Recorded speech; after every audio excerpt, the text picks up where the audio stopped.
ഓം. ഇനിയും ഈ ശ്രീമദ് ഭാഗവത ധ്യാനത്തിലൂടെ നമുക്ക് സനാതനധർമ്മത്തിന്റെ കാതലായിരിക്കുന്ന ആശയത്തെ ഒന്ന് വിശകലനം ചെയ്യാം. നമ്മളിപ്പോൾ ഇവിടെ 7ാമത്തെ സ്കന്ധത്തിലെ അവസാനത്തെ ഭാഗത്തെക്കുറിച്ചിട്ടാണല്ലോ ചിന്തിച്ചുകൊണ്ടിരിക്കുന്നത്. അപ്പൊ അവിടെ വർണ്ണാശ്രമ ധർമ്മത്തെക്കുറിച്ചിട്ടാണോ വിശദീകരിക്കുന്നത്? അതിൻ്റെ പല രൂപങ്ങളും നമ്മളിവിടെ ചർച്ച ചെയ്തു. ഇനി ഗീതാശാസ്ത്രത്തിൻ്റെയൊക്കെ വെളിച്ചത്തിലും ഭാഷ്യകാരന്മാരുടെയും അതുപോലെ ഭാഷ്യകാരൻ ആചാര്യസ്വാമിജികളുടെയും അപ്രകാരമുള്ള നമ്മുടെ പൂർവിക ഗുരുക്കന്മാരുടെയും എല്ലാം ആശയങ്ങളുടെ വെളിച്ചത്തിൽ അതിനൊന്ന് നമ്മൾ ചിന്തിക്കുകയാണ് ഇവിടെ വീണ്ടും ചെയ്യുന്നത്. അപ്പോ പൊതുവെ നമ്മളെല്ലാവരും കേട്ടിട്ടുണ്ട് അൺനോൺ ഈസ് ഓൾ നോയിങ് എന്ന്. അറിയുവാൻ കഴിയാത്തതാണ് എല്ലാം അറിയുന്നത്. ആയതിനെ തന്നെയാണ് നമ്മുടെ ഉപനിഷത്തുക്കളിലും യസ്യാമതം തസ്യമതം എന്നൊക്കെ പറഞ്ഞ് യാതൊരുവരാണോ അറിയുമെന്ന് പറയുന്നത് അവർ അറിയുന്നില്ലെന്നും, യാതൊരുവരാണോ അറിയില്ലെന്ന് പറയുന്നത് അവർ അറിയുമെന്നും പറയുന്ന ആത്മീയ തത്വം, ആത്മീയ രഹസ്യം.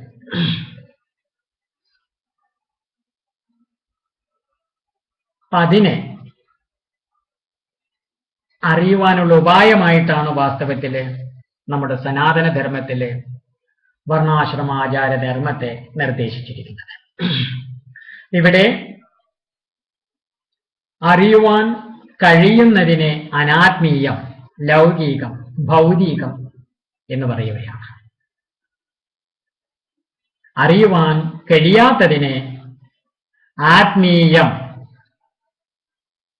ഈശ്വരീയം,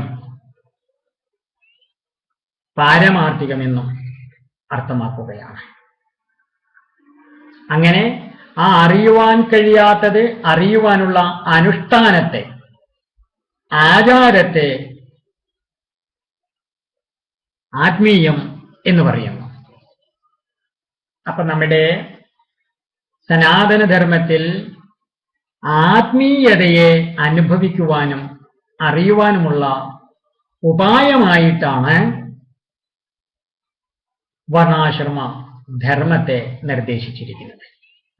അവിടെ ആത്മീയതയിൽ പ്രധാനമായിട്ടും ഞാൻ ആരാകുന്നു, നീ ആരാകുന്നു, ഈ പ്രപഞ്ചം എന്താകുന്നു, എനിക്കും നിനക്കും പ്രപഞ്ചത്തിനും കാരണമായി ഒരു പ്രപഞ്ചകർത്താവ്, ഒരു പ്രപഞ്ച സൃഷ്ടാവ്, ഒരു സർവേശ്വരൻ ഉണ്ട്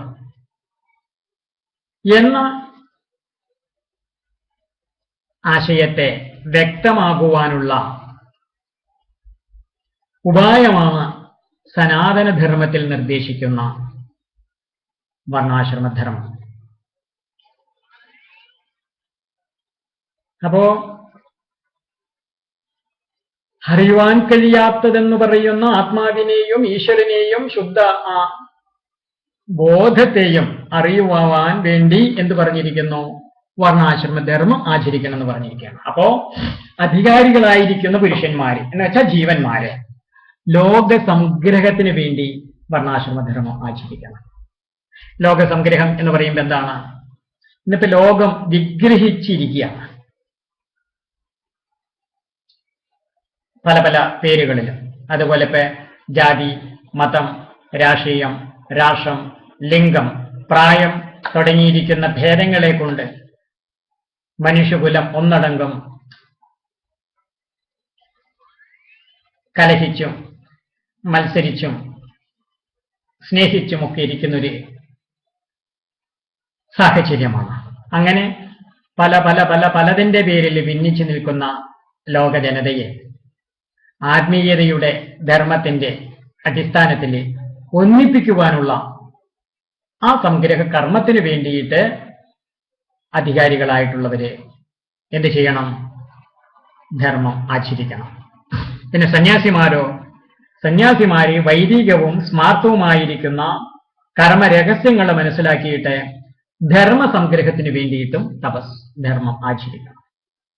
ഇവിടെ നമ്മുടെ സനാതന ധർമ്മത്തിൽ പ്രധാനമായിട്ടും ഭക്തിയോഗം, ജ്ഞാനയോഗം, കർമ്മയോഗം, ഈ 3 യോഗങ്ങളിൽ സകല ധർമ്മങ്ങളും കർമ്മങ്ങളും അന്തർഭവിച്ചിരിക്കുന്നു.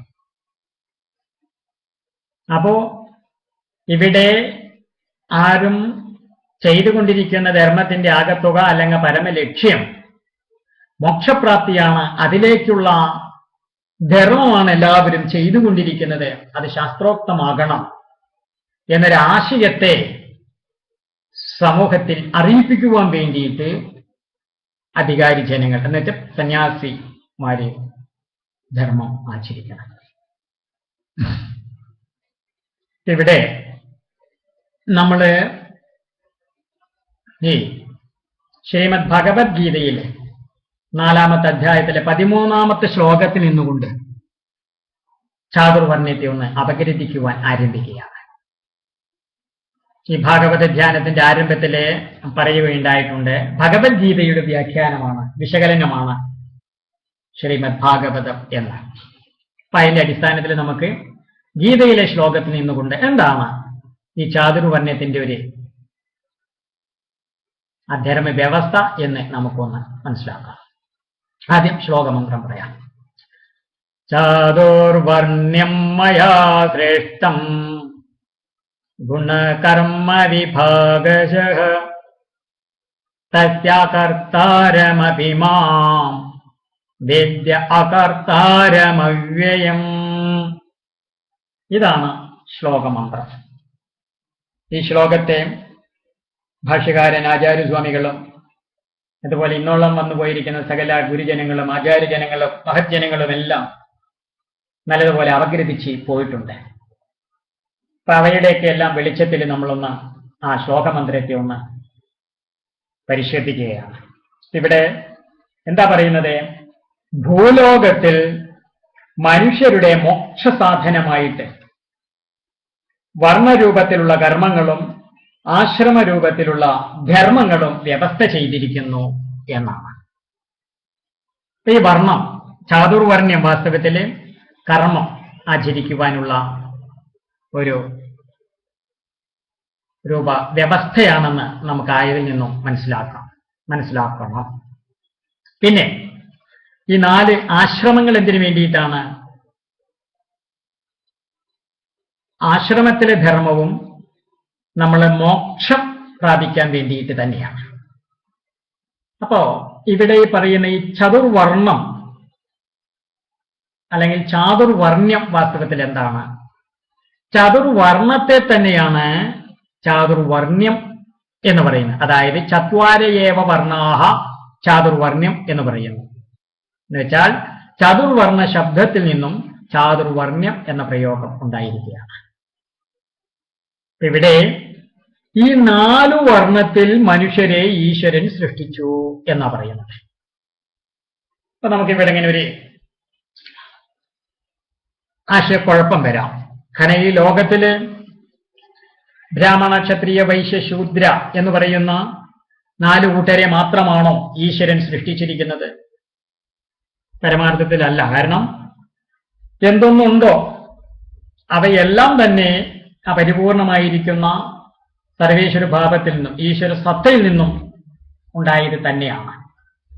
പിന്നെ എന്തുകൊണ്ട് ബ്രാഹ്മണൻ, ക്ഷത്രിയൻ, വൈശ്യൻ, ശൂദ്രൻ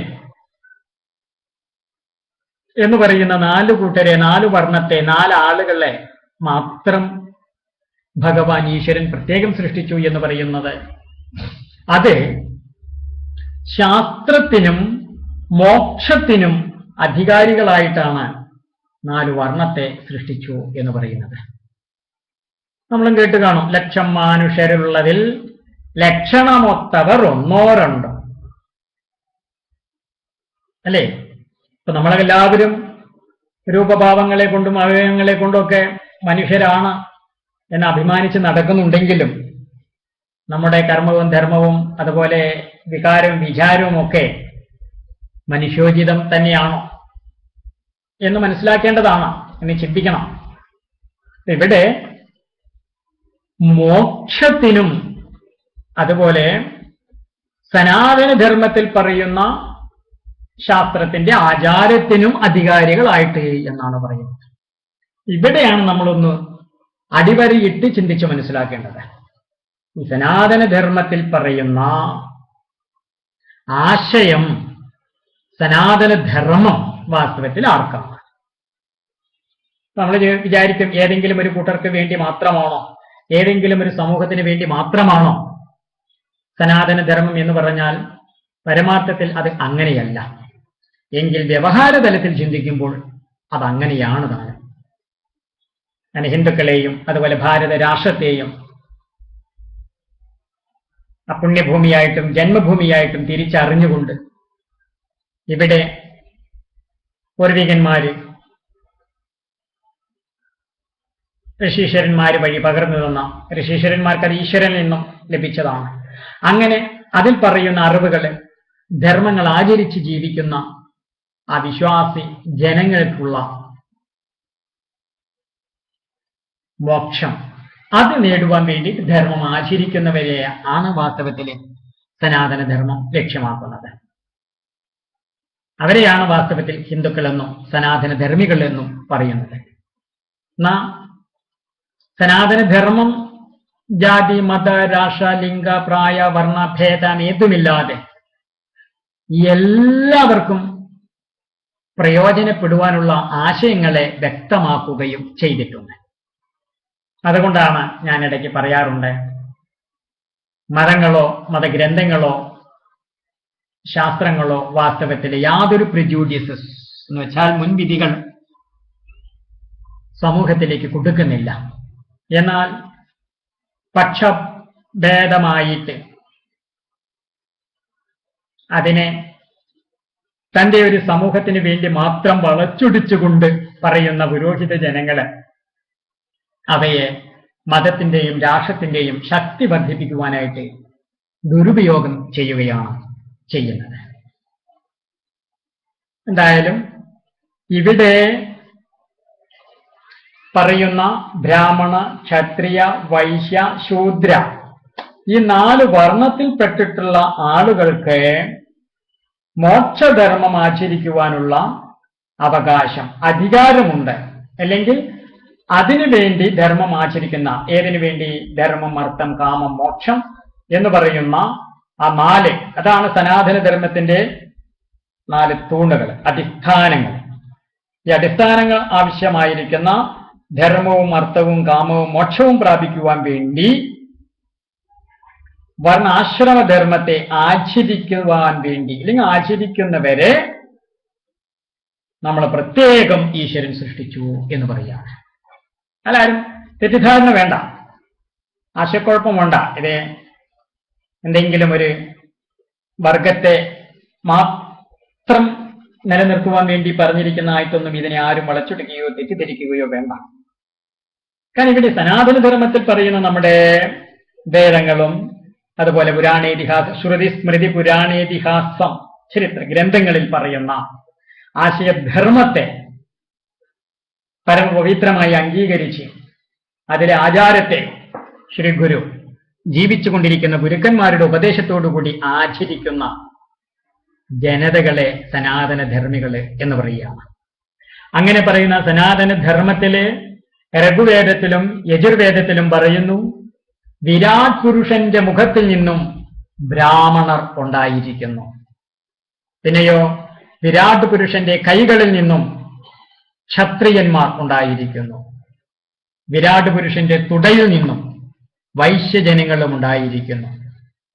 വിരാട് പുരുഷന്റെ പാദങ്ങളിൽ നിന്നും ശൂദ്രവർഗവും ഉണ്ടായി എന്ന് പറയാണ്. അപ്പോ ഒരു മനുഷ്യന്റെ വിവിധ അവയവങ്ങളിൽ നിന്നും ആണ് ഈ 4 വർണ്ണവും രൂപം കൊണ്ടിരിക്കുന്നത് എന്ന യാഥാർത്ഥ്യം നമ്മൾ ഒരിക്കലും മറക്കുവാൻ പാടുകയില്ല. അപ്പൊ ഈ 4 വർണ്ണവും ഐക്യപ്പെട്ട് ഒരുമയോടുകൂടി ധർമ്മം ആചരിക്കുമ്പോഴാണ് സംസ്കാരം നിലനിൽക്കുകയും എന്താണ് നമ്മുടെ സമൂഹത്തില്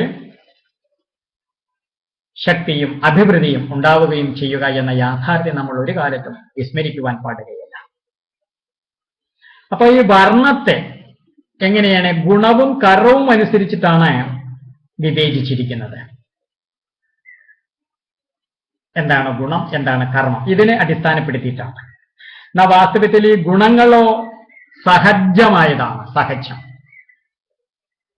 അപ്പൊ ഈ ഗുണങ്ങൾ എന്ന് പറഞ്ഞാൽ എന്താണെന്ന് നമ്മൾ തുടക്കം മുതൽ പറയുന്നുണ്ട്. സത്വഗുണം, രജോ ഗുണം, തമോ ഗുണം. ഈ 3 ഗുണങ്ങളെയാണ് ഗുണങ്ങൾ എന്ന് പറയുന്നത്. അപ്പൊ ഈ ഗുണങ്ങളോ അത് സഹജമായിട്ടുള്ളതാണ്. അതുകൊണ്ട് ജന്മനാൽ സിദ്ധമായിരിക്കുന്ന ഒരു ഗുണവും തനിയെ നിൽക്കുന്നില്ല എന്നൊരു യാഥാർത്ഥ്യവുമുണ്ട്. അതായത് സത്വഗുണവും രജോ ഗുണവും തമോ ഗുണവും ചേർന്നിട്ടാണ് ഏതൊരു വ്യക്തിയിലും പ്രകടമാകുന്നത്. കാരണം 3 ഗുണവും ചേർന്നതാണ് പ്രകൃതി. അപ്പോ അങ്ങനെ 3 ഗുണങ്ങളും ചേർന്നിരിക്കുന്ന പ്രകൃതി പരസ്പരം ചേർന്ന് പ്രവർത്തിക്കുമ്പോഴോ ആ വ്യക്തിയിലെ ഗുണങ്ങളും സമയാംസമയം മാറിക്കൊണ്ടിരിക്കും.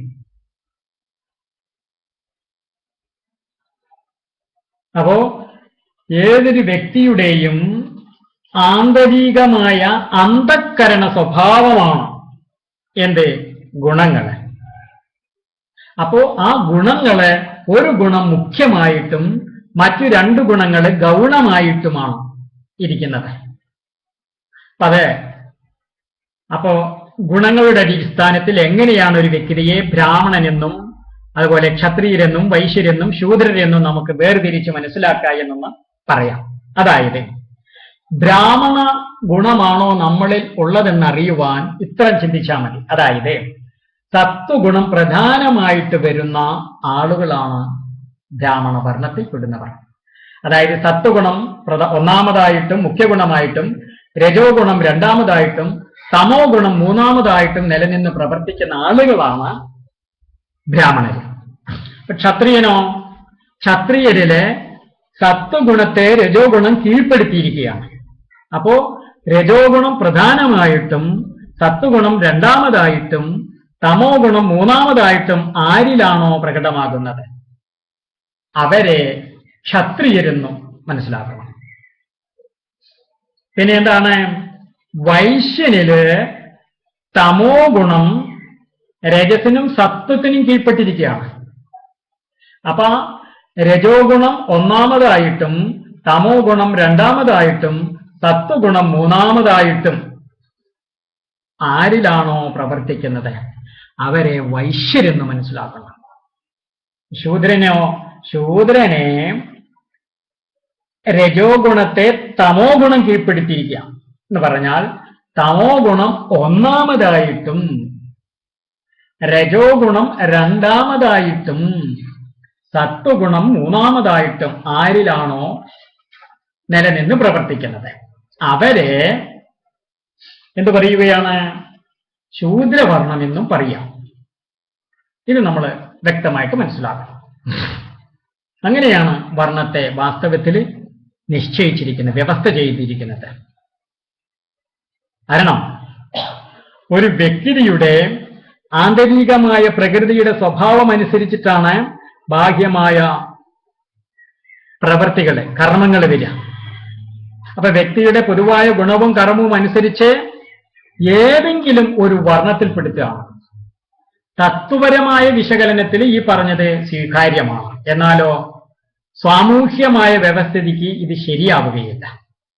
കാരണം ഇപ്പൊ ബ്രാഹ്മണ സമൂഹത്തിൽ പിറന്നവരെല്ലാവരും ബ്രാഹ്മണ ഗുണത്തിൽപ്പെടുന്നുണ്ടോ? എന്ന പോലെ ക്ഷത്രിയ വൈശ്യ ശൂദ്ര കുലങ്ങളിൽ പിറന്ന എല്ലാ ആളുകളും അതേ ഗുണങ്ങളിൽ പെടുന്നതല്ല.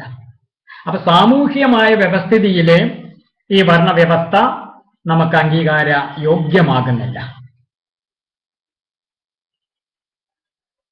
അതുപോലെ തന്നെ ഈ ചതുർവർണ്ണവും ജാതിയും രണ്ടാണെന്നും മനസ്സിലാക്കേണ്ടതാണ്. ഈ 4 വർണ്ണവും ജാതിയും ഒന്നല്ല. ജാതി പിന്നീട് രൂപം കൊണ്ടതാണ്. ഈ വർണ്ണ വേദ കാലഘട്ടത്തിനും ഒക്കെ ശേഷം രൂപം കൊണ്ടിട്ടുള്ളതാണ് ജാതികൾ. എന്തായാലും ഇവിടെ നമ്മുടെ ഈ പ്രകൃതി എന്ന് വെച്ചാൽ എന്താ പറയുക, പ്രകൃതി സത്വഗുണം, രജോ ഗുണം, തമോ ഗുണം എന്ന് പറയുന്നത് ക്ഷണപരിണാമമായിട്ടാണ് പറഞ്ഞുകൊണ്ടിരിക്കുന്നത്, അല്ലെങ്കിൽ സംഭവിച്ചുകൊണ്ടിരിക്കുന്നത്. അതുകൊണ്ടോ വ്യക്തികളിൽ ഗുണങ്ങളും മാറി മാറി വരും. രാവിലെ സത്വഗുണം, ഉച്ചയ്ക്ക് രജോ ഗുണം, രാത്രിയിൽ തമോ ഗുണം, ഇങ്ങനെ വരാം എന്നുള്ളതാണ്.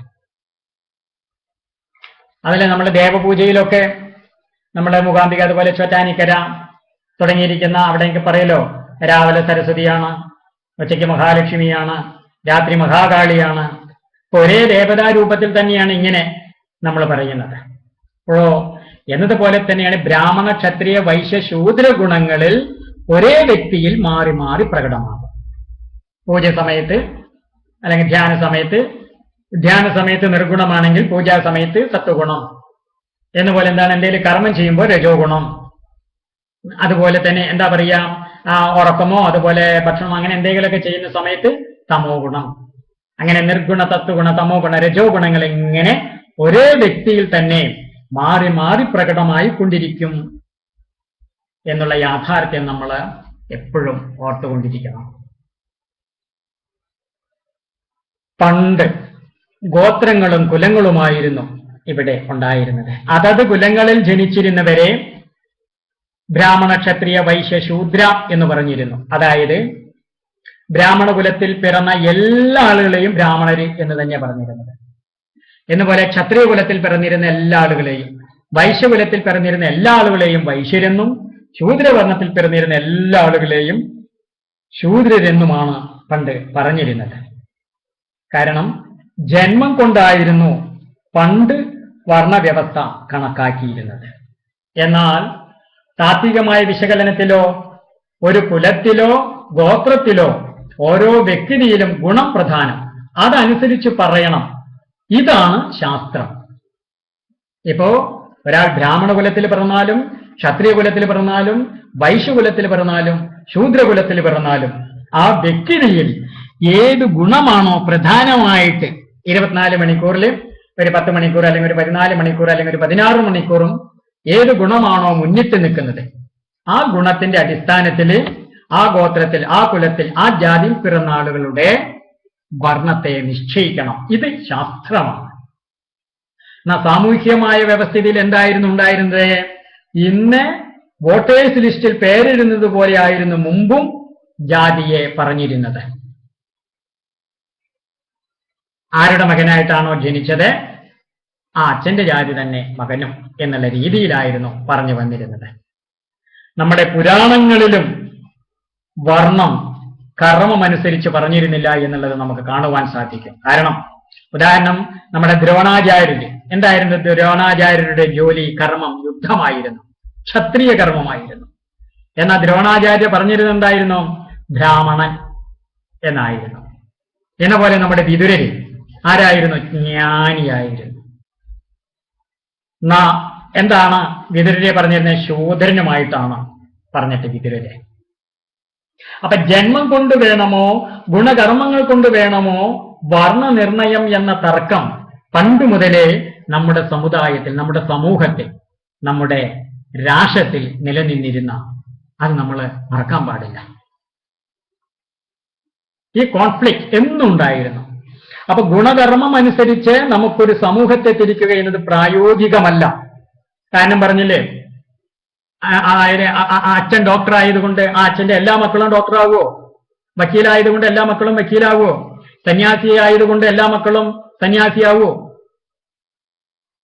ഗൃഹസ്ഥ സന്യാസി, നൈഷ്ഠിക ബ്രഹ്മചാരി എന്നെ പോലുള്ള സന്യാസിമാരെല്ലാം ഉദ്ദേശിച്ചു. ഗൃഹസ്ഥാശ്രമത്തിന് ശേഷം സന്യാസം സ്വീകരിക്കുന്നവരെയാണ് ഉദ്ദേശിച്ചത്. അപ്പോ ഇവിടെ എന്താണ് ഈ ഒരു യാഥാർത്ഥ്യം നമ്മൾ എപ്പോഴും ഓർക്കണം. ഒരു കുലത്തിൽ ജനിച്ചത് കൊണ്ട് മാത്രം അല്ലേ?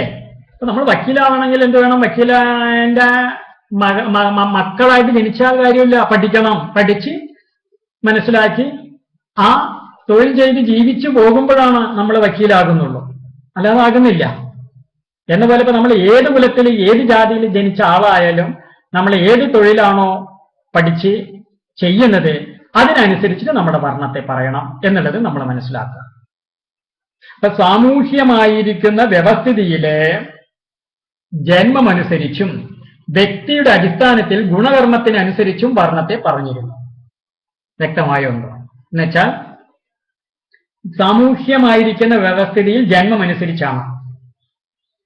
എന്നുവെച്ചാൽ ബ്രാഹ്മണരുടെ മക്കളെല്ലാം ബ്രാഹ്മണർ, ക്ഷത്രിയരുടെ മക്കളെല്ലാം ക്ഷത്രിയർ, ശൂദ്രരുടെ മക്കളെല്ലാം ശൂദ്ര, വൈശ്യരുടെ മക്കളെല്ലാം വൈശ്യ. ഈ രീതിയിലായിരുന്നു സാമൂഹ്യമായ വ്യവസ്ഥ.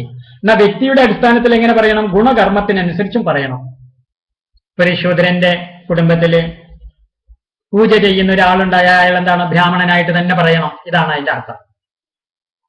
അപ്പോ പിന്നെ നമ്മൾ ഒന്ന് മനസ്സിലാക്കണം. പുരാണത്തിലൂടെ പോകുമ്പോൾ നമ്മുടെ ക്ഷത്രിയനായ വിശ്വാമിത്രനെ ബ്രാഹ്മണനായിട്ട് വസിഷ്ഠർ അംഗീകരിക്കുവാൻ എത്ര ക്ലേശം നമ്മുടെ വിശ്വാമിത്രർ അനുഭവിക്കേണ്ടി വന്നിട്ടുണ്ട്. എന്നാലും അംഗീകരിച്ചു. ഇന്നും ഇപ്പൊ എന്താണ്, നിയമത്തിന്റെ ഒക്കെ മുമ്പിൽ പോയിട്ട് നമ്മൾ പുരോഹിത പട്ടവും അതുപോലെയുള്ള പല പട്ടങ്ങളും വാങ്ങുവാൻ വേണ്ടിയിട്ട് പോകുന്നുണ്ട്. അത് പ്രായോഗികമാകുന്നുണ്ട്. അപ്പൊ ഇവിടെ ഏത് കുലത്തിലും ഗോത്രത്തിലും 4 വർണ്ണവും ഉണ്ടാകാം എന്ന യാഥാർത്ഥ്യം നമ്മൾ ആദ്യം അറിയണം. എന്ന് വെച്ചാൽ ഏതെങ്കിലും ഒരു കുടുംബത്തിൽ പിറന്നത് കൊണ്ട് മാത്രം, ഏതെങ്കിലും ഒരു അച്ഛന്റെ മക്കളായി ജനിച്ചത് കൊണ്ട് മാത്രം നമ്മൾ ആ അച്ഛന്റെ യഥാർത്ഥ ഗുണമോ ജാതിയോ ആകുന്നില്ല. നമ്മൾ ആ സംസ്കാരം അനുസരിച്ച് ഏത് ധർമ്മം ആചരിക്കുന്നുവോ കർമ്മം ചെയ്യുന്നുവോ അതിനനുസരിച്ചിട്ട് നമ്മുടെ വർണ്ണത്തെ നിജപ്പെടുത്തുക. അതാണ് നാം ചില സ്വാർത്ഥമതികളുടെ നിയമം നമ്മുടെ വ്യവസ്ഥിതിയിൽ വലിയ വലിയ ദോഷത്തെ ഉണ്ടാക്കി. അതായത് അധ്യാപനം എന്ന് വെച്ചാൽ പഠിപ്പിക്കല് ബ്രാഹ്മണന് മാത്രം അധികാരപ്പെടുത്തി. അധ്യയനമോ ബ്രാഹ്മണർക്കും ക്ഷത്രിയർക്കും വൈശ്യർക്കുമാകാം പഠിക്കല്. എന്നാ എല്ലാ ഗുണങ്ങളുടെയും ഭോക്താവായിട്ട് ഒരു വർണ്ണത്തെ മാത്രം അവരോധിച്ചപ്പോൾ വർണ്ണാശ്രമ വ്യവസ്ഥിതിയിൽ വലിയ അധപതനം സംഭവിച്ചു. മറ്റ് വർണ്ണങ്ങൾക്ക് അധികാരമില്ലാതെ വന്നപ്പോൾ, അതായത് പഠിപ്പിക്കുവാനും അതുപോലെ പൗരോഹിത്യം ചെയ്യുവാനും അതുപോലെ അതെല്ലാം ഒരു വർണ്ണത്തിന് മാത്രം ചുമതലപ്പെടുത്തിയപ്പോൾ മറ്റ് വർണ്ണങ്ങൾക്ക് അതിന് അധികാരമില്ലാതെ വന്നപ്പോൾ നമ്മുടെ സംസ്കാരം, ആർഷ സംസ്കാരം, ഭാരത സംസ്കാരം അത് അധപതിക്കുവാൻ ഇടയായി. അധപതിക്കുവാൻ ഇടയായതുകൊണ്ടോ വിദേശ ആധിപത്യത്തിനും നമ്മുടെ സമൂഹത്തിൽ അവസരമുണ്ടാവുകയും ചെയ്തു. ചിലർ അവരുടെ സ്വാർത്ഥ താല്പര്യത്തിന് വേണ്ടിയിട്ട് ശ്രുതി സ്മൃതി പുരാണ ഇതിഹാസങ്ങളെ ദുർവ്യാഖ്യാനം ചെയ്യുകയുണ്ടായി. ദുർവ്യാഖ്യാനങ്ങളും അതുപോലെ പല ശാസ്ത്രങ്ങളും സൂത്രങ്ങളും ഒക്കെ ഉണ്ടാക്കി മനുഷ്യർക്കൊരുമിച്ച് ശക്തി പ്രാപിക്കുവാൻ സാധിക്കാത്ത വിധത്തിലെ പല പല തട്ടുകളായിട്ട് മനുഷ്യരെ വിഭജിക്കുകയും ചെയ്തു.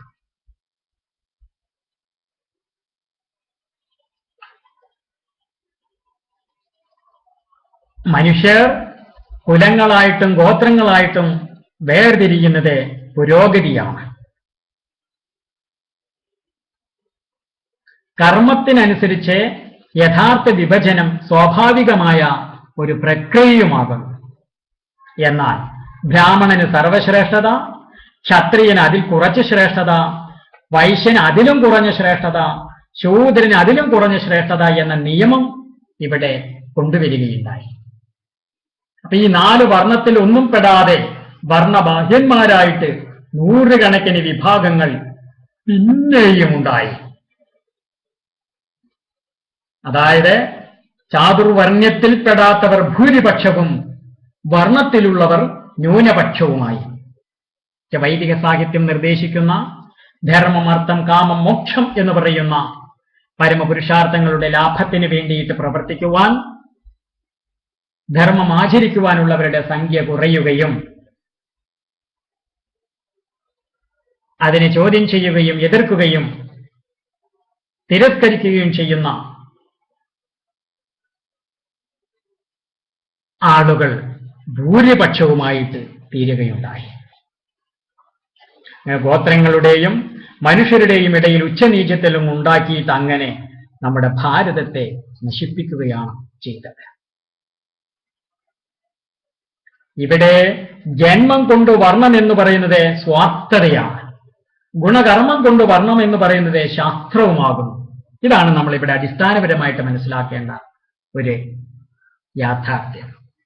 ഇത് നമ്മുടെ സമൂഹത്തിൽ എന്നും അംഗീകരിക്കുവാൻ പ്രയാസമുള്ള ഒരു വിഷയമാണ് ഇപ്പൊ സൂചിപ്പിച്ചത്. കാരണം യഥാർത്ഥ ശാസ്ത്രത്തിന്റെ വെളിച്ചത്തിൽ ഗുണകർമ്മത്തിനനുസരിച്ചാണ് ഒരു വ്യക്തിയുടെ സ്വഭാവവും അയാളുടെ ധർമ്മം അയാളുടെ കർമ്മവും അനുസരിച്ചിട്ട് അയാളുടെ ജാതി അല്ലെങ്കിൽ അയാളുടെ വർണ്ണത്തെ തീർപ്പ് കൽപ്പിക്കണം, നിശ്ചയിക്കണം. ഇത് ശാസ്ത്രം. എന്നാ പൊതുവ്യവസ്ഥിതിയിൽ അത് പറ്റുമോ? വോട്ടേഴ്സ് ലിസ്റ്റിലെ പോലെ തന്നെയല്ലേ പറയാൻ പറ്റൂ? ഇന്നയാളുടെ മകൻ ഇന്നയാള്, മകൾ ഇന്നയാള് എന്നല്ലേ പറയാൻ പറ്റൂ? ഇരിക്കട്ടെ.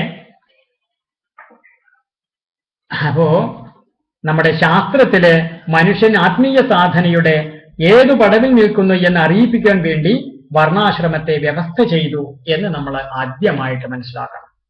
മോക്ഷത്തിനടുത്തുള്ളവര് ബ്രാഹ്മണര്, അതുപോലെ മറ്റു വർണ്ണത്തിലുള്ളവര് ധർമാർത്ഥ കാമത്തിലും വരുന്നതായിട്ട് നമ്മൾ മനസ്സിലാക്കണം. അപ്പൊ മോക്ഷത്തിൽ നിന്നും അകലുന്നതിനനുസരിച്ച് വർണ്ണവും വർണ്ണബാഹ്യരും ഉണ്ടാകുന്നു. എന്ന് വെച്ചാൽ സനാതനധർമ്മത്തിൽ പറയുന്ന വൈദിക സംസ്കാരം പറയുന്ന ഷോഡശ സംസ്കാരങ്ങൾ ആചരിച്ച് ജീവിക്കുന്നവർ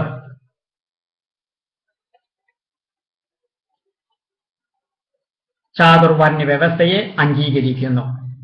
ഷോഡശ സംസ്കാരത്തെ നിന്ദിച്ച് അതിനെ നിഷേധിച്ച് അങ്ങനെ ജീവിക്കുന്നവരോ അവര് വർണ്ണബാഹ്യരുമാകുകയാണ്.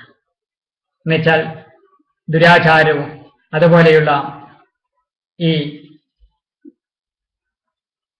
അനുഷ്ഠാനങ്ങളുമായിട്ട് പോകുന്ന ആളുകൾ വർണ്ണബാഹ്യന്മാരുമായിട്ട് ഇവിടെ കൂടുതലുണ്ടായി. ഇപ്പൊ നമ്മുടെ ചാതുർവർണ്ണത്തെ അംഗീകരിക്കുന്നവർ ന്യൂനപക്ഷം, ചാതുർവർണ്ണത്തിന് പുറത്ത് ഭൂരിപക്ഷം എന്ന വ്യവസ്ഥിതി അന്നും. ഇവിടെ ശാസ്ത്രങ്ങള് വർണ്ണവ്യവസ്ഥയെ അംഗീകരിക്കുന്നവർക്കുള്ളതാണ്. മനസ്സിലായോ? നമ്മുടെ ഈ ഭാഗവതവും ഭഗവത്ഗീതയും നമ്മുടെ ആശ്രമത്തിൽ നിന്നിറക്കിയ ത്രിപുരാശക്തി പൂജയും അത് രഹസ്യമായി കിടന്നിരുന്നതാണ്. എല്ലാവർക്കും ജാതി മത രാഷ്ട്രഭേദം ഒന്നുമില്ലാതെ നോക്കാതെ ആചരിക്കുവാൻ വേണ്ടിയിട്ട് ദേവിയുടെ ഉപദേശത്താൽ ഗുരുജനങ്ങളുടെ അനുവാദത്താൽ ത്രിപുരാശ്രമം ഞാൻ ക്രോഡീകരിച്ചതാണ് ഈ ത്രിപുരാശക്തി പൂജ. എന്തായാലും ഇരിക്കട്ടെ. ഇവിടെ ഈ പറയുന്ന ഭാഗവത ധ്യാനത്തിലെയും അതുപോലെ വർണ്ണാശ്രമ ധർമ്മ ചാതുർവർണ്ണത്തിലെയും ആശയങ്ങളെ ശ്രദ്ധയില്ലാത്തവരോടും കേൾക്കുവാൻ താല്പര്യമില്ലാത്തവരോടും ഇത്തരത്തിലുള്ള ശാസ്ത്രങ്ങള് പറയുവാൻ പാടുകയില്ലെന്നാണ് പറയുന്നത്. കാരണം എന്താ? അങ്ങനെയുള്ളവരോട് ശാസ്ത്രം പറഞ്ഞാൽ, ശ്രദ്ധയില്ലാത്തവരോട് പറഞ്ഞാൽ അവർ ഉപദേശകനെ പുച്ഛിക്കും, ശാസ്ത്രത്തെ നിന്ദിക്കും, ആചാരത്തെ തിരസ്കരിക്കും, അനുഷ്ഠാനത്തെ അപലപിക്കുകയും ചെയ്യും. നോക്കൂ, മൃഗങ്ങൾക്ക് വർണ്ണവും ആശ്രമവും വ്യവസ്ഥയുമില്ല. അങ്ങനെയുള്ളവരോട് പറഞ്ഞാൽ അവരതിനെ കുറ്റപ്പെടുത്തുകയുള്ളൂ. അതുകൊണ്ട് പുരുഷാർത്ഥത്തെ അംഗീകരിക്കുന്നവർ ഏത് വർണ്ണത്തിൽ ഏറിയ സമയം വരുന്നുവോ അതനുസരിച്ച് അവരുടെ വർണ്ണത്തെ പറയാം. അത് വ്യക്തിയുടെ ആത്മീയ നിലവാരം അറിയുവാൻ ഉള്ള മാർഗമാണ്. സാമൂഹ്യമായ ആവശ്യത്തിന് കുലമനുസരിച്ചും വർണ്ണത്തെ പറയണം. ഇവിടെയുള്ള ധർമാധർമ്മ വിവേചനം വർണ്ണാശ്രമധർമ്മത്തിൽ വിശ്വസിക്കുന്നവർക്കുള്ളതാണ് എന്ന് നമ്മൾ അടിവരയിട്ട് മനസ്സിലാക്കുക എന്നാണ് ഈ സാഹചര്യത്തിലെ ഉത്ബോധിപ്പിക്കുവാനായിട്ട് ഉള്ളത്. നമ്മുടെ എന്താണ് ഈ ചാതുർവർണ്ണ്യം ഈശ്വരനിൽ നിന്നും ഉണ്ടായിരിക്കുന്ന ബ്രാഹ്മണ ക്ഷത്രിയ വൈശ്യ ശൂദ്ര വർണ്ണങ്ങളെ അംഗീകരിക്കുവാൻ എന്താണ് നമുക്ക് സംസ്കാരവും അതുപോലെ വിനയവും ഭക്തിയും ശ്രദ്ധയുമൊക്കെ ഉണ്ടായിരിക്കണം. അപ്പോഴാണ് നമ്മൾ നമ്മുടെ ഇപ്പോഴുള്ള ധർമ്മത്തെ വീണ്ടും വിചാരത്തോടുകൂടി അപകരിച്ച് ഏതെങ്കിലും തരത്തിലുള്ള മാറ്റങ്ങൾ വേണമെങ്കിൽ ആ മാറ്റങ്ങൾ ചെയ്തുകൊണ്ട് നമ്മൾ ധാർമ്മികമായിട്ട് മുന്നോട്ട് പോകും. ചാതുർവർണ്ണ്യത്തിൽ ആശയത്തെ നമ്മൾ തൽക്കാലം ഇത്രയും മനസ്സിലാക്കുക. ഇനി നമുക്ക് ആശ്രമധർമ്മങ്ങളുടെ വ്യവസ്ഥയാണ് പറയുവാനായിട്ട് ഉള്ളത്. എന്ന് വെച്ചാൽ ഇപ്പൊ നമുക്ക് 4 വർണ്ണത്തിന്റെ എന്നുവെച്ചാൽ ബ്രാഹ്മണ, ക്ഷത്രിയ, വൈശ്യ, ശൂദ്രരുടെ പ്രത്യേകതയെക്കുറിച്ച് നമുക്ക് മനസ്സിലാക്കുവാൻ സാധിച്ചു. ഇനി നമുക്ക് എന്താണ് അറിയേണ്ടത്? എന്താണ് ബ്രഹ്മചാരി, അതുപോലെ ഗൃഹസ്ഥൻ, വാനപ്രസ്ഥൻ, സന്യാസി മുതലായവരുടെ ധർമ്മവ്യവസ്ഥ? അതിന് നമുക്കൊന്ന് ഈ കാലികമായിരിക്കുന്ന വീക്ഷണത്തിൽ ഒന്ന് അപഗ്രഥിക്കുവാനായിട്ട് ആരംഭിക്കാം.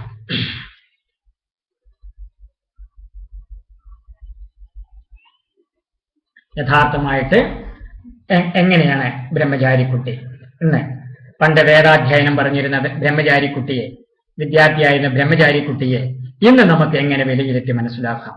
അതുപോലെ ഗൃഹസ്ഥാശ്രമിയെ, വാനപ്രസ്ഥാശ്രമിയെ, സന്യാസാശ്രമിയെ, ഇന്നത്തെ അതായത് പഴയ നിയമത്തെയും പുതിയ നിയമത്തെയും, പഴയ ധർമ്മത്തെയും പുതിയ ധർമ്മത്തെയും അതിന്റെ അടിസ്ഥാനത്തിൽ നമുക്ക് നമ്മുടെ ആശ്രമധർമ്മങ്ങളെയും ഒന്ന് അപഗ്രഥിക്കാം. ആയതിനു ശേഷം നമുക്ക് 4ാമത്തെ ദിവസത്തിലെ കഥകളിലേക്ക് പ്രവേശിക്കാം. അപ്പൊ എന്താണ് ആശ്രമം? പൂർണ്ണതയ്ക്ക് വേണ്ടി ശ്രമം ചെയ്യുവാനുള്ള ആ ബ്രഹ്മചാരിയുടെയും ആ ഗൃഹസ്ഥാശ്രമിയുടെയും ആ വാനപ്രസ്ഥാശ്രമിയുടെയും സന്യാസാശ്രമിയുടെയും ധർമ്മം എന്താണെന്ന് നമുക്ക് ആലോചിക്കാം.